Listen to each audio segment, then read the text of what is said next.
चालाक लड़का। आदि और अनंत जुड़वां बच्चे थे। वे इतने समान थे कि कम से कम पृथ्वी पर अपने शुरुआती दिनों के दौरान उनकी मां को भी एक दूसरे को पहचाना मुश्किल लगता था। हालांकि वे एक दूसरे से बहुत अलग थे। आदि का कोई दोस्त नहीं था, जबकि अनंत एक महान दोस्ती निर्माता था। आदि को मिठाई बहुत पसंद थी, लेकिन अनंत को मसालेदार खाना पसंद था और वो मिठाइयों से नफरत करता था। आदि मम्मी का लाडला था और अनंत पापा का लाडला था, जबकि आदि उदार और निस्वार्थ था। अनंत लालची और स्वार्थी था। जैसे जैसे आदि और अनंत बड़े हुए, उनके पिता अपने धन को उनके बीच समान रूप से बांटना चाहते थे। हालांकि अनंत इस बात से सहमत नहीं था और उसने तर्क दिया कि जो कोई भी अधिक बुद्धिमान और मजबूत साबित होगा, उसे धन का एक बड़ा हिस्सा प्राप्त करना होगा। आदि सहमत हो गया। उनके पिता ने दोनों के बीच एक प्रतियोगिता आयोजित करने का फैसला किया। उसने दोनों बेटों से कहा कि वे जितना हो सके पैदल चलें और सूर्यास्त से पहले घर लौट आए। धन को तय की गई दूरी के अनुपात में विभाजित किया जाएगा।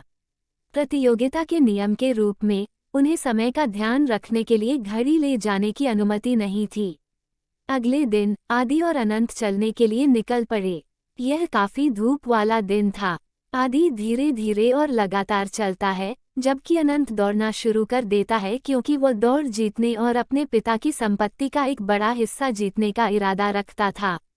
आदि जानता था कि दोपहर तक जितना हो सके पैदल चलना होगा और दोपहर को घर वापसी के लिए चलना अच्छा होगा, क्योंकि घर वापस चलने में उतना ही समय लगेगा।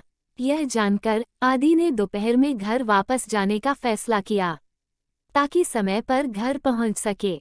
हालांकि अधिक धन कमाने के लालच में अनंत ने दोपहर के बाद भी घर लौटने का प्रयास नहीं किया।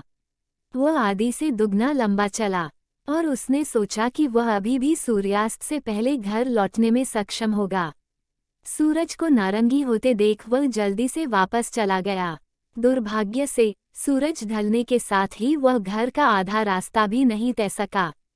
धीरे धीरे उसके रास्ते में अंधेरा छा गया और उसे अपने थके हुए पैरों को घसीटते हुए घर वापस लाना पड़ा। वह रेस हार गया था, केवल उसके लालच के कारण। लालच नुकसान की ओर ले जाता है।